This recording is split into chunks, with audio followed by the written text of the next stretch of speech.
Assalamualaikum warahmatullahi wabarakatuh. Perkenalkan, nama saya Melinda Sibuan.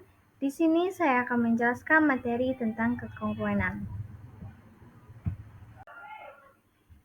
Nah, sebelum kita belajar kekongruenan, pasti kita sudah belajar nih tentang kesebangunan, di mana kesebangunan itu adalah hubungan antara dua bangunan yang memiliki bentuk yang sama, tetapi ukurannya yang berbeda. Nah, sekarang kekongruenan, di mana kekongruenan ini adalah benda-benda yang kongruen memiliki bentuk dan ukuran yang identik. Panjang ukuran-ukuran yang bersesuaian pada dua buah objek yang kongruen adalah sama persis. Jadi di sini bangunan dikatakan kongruenan kalau misalnya bangun panjang ukuran-ukurannya itu sama persis. Nah, di sini simbol kongruen itu seperti ini. Lanjut. Nah, sekarang kita masuk ke materi tentang kekongruenan pada bangun datar, di mana kekongruenan pada bangun datar ini memiliki dua syarat. Yang pertama, sisi-sisi yang bersesuaian memiliki panjang yang sama persis. Yang kedua, sudut-sudut yang bersesuaian memiliki besar yang sama. Nah, jadi perlu kita ingat selalu, kekongruenan pada bangun datar itu syaratnya ada dua ini. Jadi kalau tidak memenuhi syarat dari dua ini, maka itu tidak disebut dengan kekongruenan. Nah, di sini contohnya pada bangun datar trapesium, di mana contohnya trapesium ABCD kongruen dengan trapesium PQRS. Sebab kenapa ya? Nah, yang pertama itu sisi AB sama dengan RS. Coba kita lihat sisi AB sama dengan sisi RS. Ya, sama. Selanjutnya AD sama dengan QR. AD sama dengan QR. Ya, sama. BC sama dengan PS. BC sama dengan PS ya, dan CD sama dengan PQ. CD dan PQ. Berarti sisinya sama. Oke, yang kedua sudutnya. Sudut A sama dengan sudut R. Sudut A sama dengan sudut R. Ya, sudut B sama dengan sudut S. Ya, sama. Sudut C sama dengan sudut P. Oke, sama. Dan sudut D sama dengan sudut Q. Nah, jadi dari gambar trapesium ini sudah kita tentukan bahwasannya gambar trapesium ABCD kongruenan dengan trapesium PQRS. Nah, selanjutnya itu tentang kekongruenan pada segitiga. Jadi, kita dapat mengidentifikasi segitiga-segitiga yang kongruen. Yang salah satu dari tiga pilihan berikut memiliki ukuran yang sama, yaitu yang pertama, ketiga sisi yang bersesuaian. Yang kedua, besar satu sudut dan kedua sisi yang mengapitnya. Yang ketiga, dua sudut dan satu sisi. Nah, di sini bisa kita lihat dari gambar ini, yaitu kedua segitiga di samping kongruen karena ketiga sisi yang bersesuaian sama panjang, yaitu SSS atau sisi. Jadi pada gambar di samping, dua gambar segitiga ini, sisi-sisinya itu sama panjang. Nah, selanjutnya yaitu untuk gambar kedua ini, kekongruenan pada segitiga, di mana kedua segitiga di samping kongruan karena besar satu sudut yang bersesuaian dan kedua sisi yang mengapitnya berukuran sama. Atau kita singkat menjadi sisi, di tengahnya kita kasih sudut, dan di ujungnya kita kasih sisi. Berarti sudut yang diapit oleh dua sisi. Jadi gambar kedua ini kongruenan karena besar satu sudut yang bersesuaian dengan kedua sisi yang mengapitnya. Nah, selanjutnya gambar yang ketiga. Gambar ketiga ini disebut kekongruen karena kedua segitiga di samping kongruen karena besar dua sudut dan satu sisi ukurannya sama. Jadi di sini sisi yang diapit oleh dua sudut.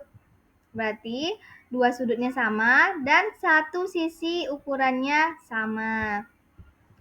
Nah, selanjutnya itu tentang contoh soal pada kekongruenan. Di sini kita lihat contohnya, diketahui segitiga ABC kekongruenan pada segitiga PQR jika sudut B berkorespondensi dengan sudut Q dan sudut Q sama dengan 40 derajat, maka sudut B adalah, kita lihat, karena jadi di sini diketahui sudut B-nya ini adalah sudut B-nya tadi berapa? Tadi sudut B-nya itu 40 derajat. Karena segitiga ABC itu kongruenan pada PQR, maka sudut-sudut bersusah memiliki besar yang sama. Jadi kita jangan berpikir cari sudutnya satu-satu, jangan. Karena ini kongruenan. Perlu kita ingat tadi sebelumnya bahwasannya sudut-sudutnya itu harus sama, sisinya juga harus sama. Nah, jadi karena dari awal sudah dikasih tahu bahwasannya segitiga ABC kongruen pada segitiga PQR, maka sudut-sudut bersesuaian memiliki besar yang sama. Jadi sudut B-nya itu kongruen dengan sudut Q. Berarti tadi kan sudut Q-nya 40 derajat, berarti sudut B-nya juga 40 derajat. Mudah bukan? Yang perlu kita ingat adalah syarat-syarat kongruenannya supaya kita bisa menjawab soal-soal yang lain. Nah, selanjutnya itu contoh kedua. Diketahui segitiga BC dengan ukuran sisi BC sama dengan 3 cm, di mana sudut B-nya 45 derajat dan sudut C-nya itu 60 derajat. Dan segitiga DF dengan ukuran sisinya EF sama dengan 3 cm, sudut E-nya 45 derajat dan sudut F-nya 60 derajat seperti pada gambar berikut. Nah, kita lihat di sini sudut B-nya 45 derajat, sudut C-nya 60 derajat, sudut E-nya 45 derajat, dan sudut F-nya 60 derajat. Nah, sini soalnya tentukan ukuran sudut yang belum diketahui pada masing-masing segitiga ABC dan DEF. Berarti kalau segitiga ABC yang belum diketahui adalah sudut A, segitiga DEF yaitu sudut D.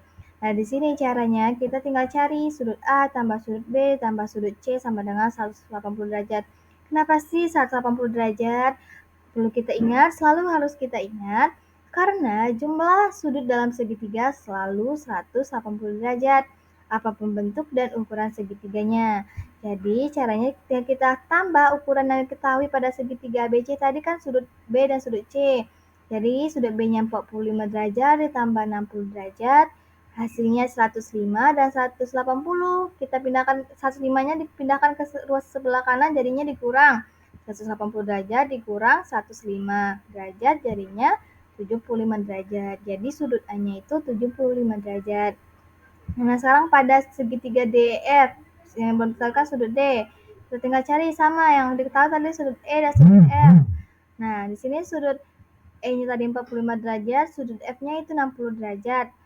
Sama seperti tadi, 45 tambah 60, 105. 105-nya kita pindahkan ruas ke kanan jadinya dikurang, 180 dikurang 105 jadinya 75 derajat. Jadi sudut D-nya itu juga 75 derajat. Nah, kok sama sih? Ya jelas sama. Sebenarnya kita juga bisa cuma nyari satu sudut A, karena sudut A ini kongruenan dengan sudut D.